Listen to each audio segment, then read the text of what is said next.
السلام علیکم ورحمۃ اللہ۔ دیکھیے حضرت کا کیا حال ہے 15 سال کی زندگی گزرنے کے بعد، یہ کیا بات کہنا چاہ رہے ہیں جو آپ کے دل کو چھو جائے گی، سنیے غور سے۔ جی السلام علیکم۔ یہ ہمارے مینیجر ہیں ارشد صاحب، یہ آج صبح سے تھوڑے اداس سے ہیں، تو آج ان سے پوچھتے ہیں کہ ان کی آپ بیتی آج کیوں یہ ایسا کر رہے ہیں، حالانکہ بڑے ہنسمکھ ہیں۔ آج پوچھتے ہیں کہ یہ کیوں تھوڑا اداس ہیں۔ جی ارشد صاحب بتائیں۔ السلام علیکم۔ ہوا یہ کہ کل رات میں نے عموماً ہم لوگ رات میں ویڈیو دیکھتے ہیں ٹک ٹاک وغیرہ پہ، میں دیکھ رہا تھا تو ایک بندے نے جو ہے وہ کچھ بولا کہ آپ منافق ہیں اگر آپ فجر کی نماز نہیں پڑھتے۔ تو ایسی ویڈیو جب آتی ہے نا تو آدمی بھگا دیتا ہے، میں نے بھی بھگا دیا، لیکن اس نے بولا تھا کہ یہ حدیث ہے تو وہ دماغ میں میرے ٹک کر گیا کہ میں فجر کی نماز نہیں پڑھتا تو میں منافق ہوں۔ وہ اتنی سی بات میرے کو ٹک کر گئی، پھر میں نے ویڈیو تو بھگا دی، اب مجھے وہ ویڈیو نہیں ملی، کہاں ہے کدھر ہے مجھے نہیں پتا، میں نے لائک بھی نہیں کیا اس ویڈیو کو۔ شیطان ایسا کرنے کو آپ کو بولتا ہے ہٹاؤ یہ سب چیز کو، گانا وانا دیکھو، لیکن وہ بات مجھے ٹک کر گئی۔ پھر میں نے سرچ کیا کہاں حدیث ہے، تو میں جب سرچ کیا تو مجھے صحیح بخاری میں ملا، صحیح حدیث مسلم میں ملا، میرے کو اس میں پتہ چلا، اس میں جو ہے یاد کروں تو شاید 1382 نمبر کی حدیث ہے صحیح مسلم کی، اور کوئی 7439 ہے بخاری شریف کی، بخاری شریف میں بھی ہے اور اس میں صحیح مسلم میں بھی ہے کہ حضور صلی اللہ علیہ وسلم نے فرمایا کہ جو لوگ منافق ہیں ان پر فجر کی نماز اور عشاء کی نماز بھاری ہوتی ہے۔ تو میری یہ صبح سے، یہ آج نہیں 15 سال سے میری یہ روٹین تھی کہ ہم ڈیوٹی پہ 8 بجے 7 بجے آتے ہیں تو 1 گھنٹہ پہلے الارم لگا کے اٹھتے ہیں، نماز پڑھتے آتے ہیں۔ 15 سال سے میں نے کبھی فجر کی نماز نہیں پڑھی۔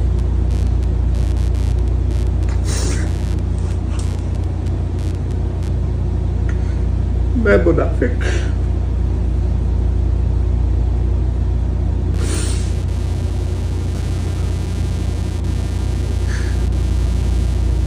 پھر میں نے رات میں جو ہے اللہ سے بات کہ اللہ مجھے کل صبح فجر کی نماز میں اٹھا رہے نا، میں الارم نہیں لگاؤں گا، میرا وہی الارم رہے گا 7 بجے۔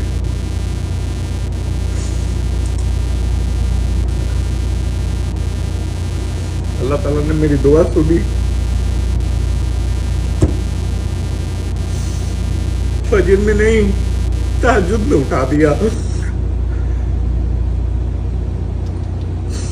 میں نے اللہ کا شکر ادا کیا، تہجد کی نماز پڑھی، فجر کی نماز پڑھی، لیکن بڑی خوشی ہوئی جب میں مسجد میں گیا، میں دیکھا 2 صف لوگ کھڑے ہوئے ہیں، نماز پڑھ رہے ہیں، میں اکیلا تھا۔ کیا میں اکیلا تھا جو سوتا تھا؟ اور 15 سال سے پڑھتا ہوں نماز، 5 وقت کی پڑھتا ہوں، لیکن جماعت کے ساتھ نہیں۔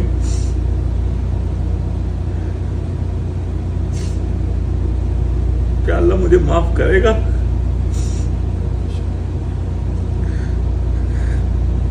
پندرہ سال ایک دن بھی فجر کی نماز نہ پڑھی، بس یہی بات ہے یار۔ جس نے ہمیں بنایا، کھانا کھلاتا ہے، اس کے آرڈر کو ہم نہیں سنتے، وہ جب بلاتا ہے ہم نہیں سنتے.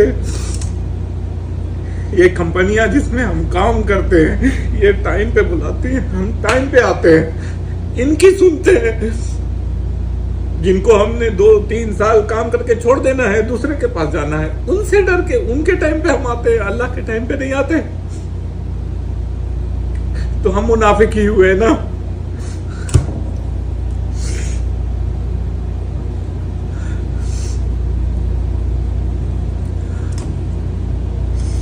تو بس مجھے اللہ معاف کر دے. انشاءاللہ. اور کیا بولوں. یہ آپ نے دیکھا کہ اللہ تعالیٰ کسی بندے کو کس طریقے سے کیا ذریعہ کیا راستہ بنا کر اس کو واپس اسی گلی میں لا کر کھڑا کر دیتے ہیں جہاں سے وہ چلا تھا. تو ہر مسلمان کو فجر کی نماز, ظہر, عصر, مغرب, عشاء کی نماز باجماعت پڑھنی چاہیے. کتنا وقت لگتا ہے, کتنا وقت لگتا ہے؟ 10 منٹ مشکل سے ایک نماز کے اندر. تو غفلت نہ برتیے, فجر میں اٹھیے, رات کے وقت سونے سے پہلے کہیے اے اللہ مجھے فجر کی نماز میں اٹھا دیے. اور جب آنکھ کھل جائے تو شیطان کی غفلت میں نہ رہیے, نہیں تو شیطان تباہ صرف بربادی ہی کرے گا.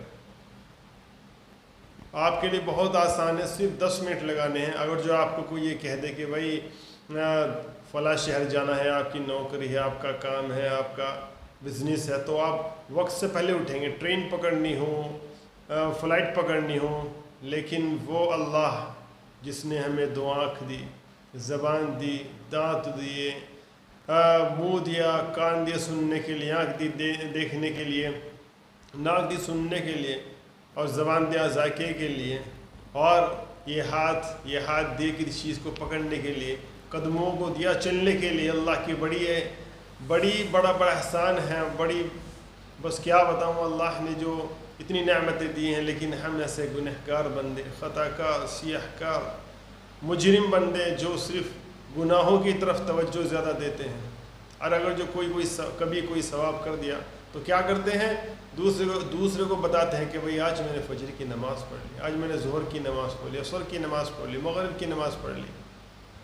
تو اللہ تعالیٰ سے دعا کیجئے کہ ہمیں تمام مسلمانوں کو فجر, ظہر, عصر, مغرب, عشاء بالکل کس کے بعد جماعت بعد تکبیر پڑھ کے نماز کی طرف کو توجہ دینے والا بنا دے, اور اتنی محبت عطا فرما دے کہ جتنی ہمیں ہمارے خون سے محبت نہ ہو, جتنی ہمیں ہماری جسم کی چوٹوں سے, جسم کی جس کے اندر جو صلاحیت ہے اس سے محبت ہو, اتنی اللہ کی نماز سے محبت ہو جائے, اس کے قرآن سے محبت ہو جائے.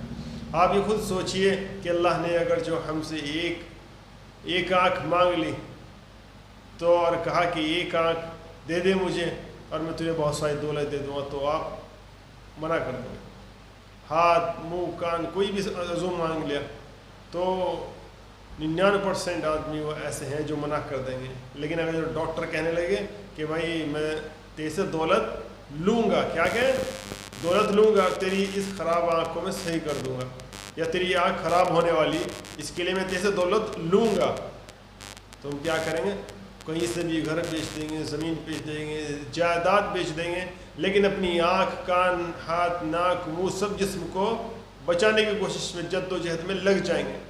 لیکن وہ اللہ جو ہم سے بہت محبت کرتا ہے, ہماری ماں سے بھی زیادہ محبت کرتا ہے, والدین سے سب سے زیادہ محبت کرنے والا ہے, اس نے ہمیں بنا کچھ مانگے 2 آنکھ, جسم کا ہر عضو دے دیا.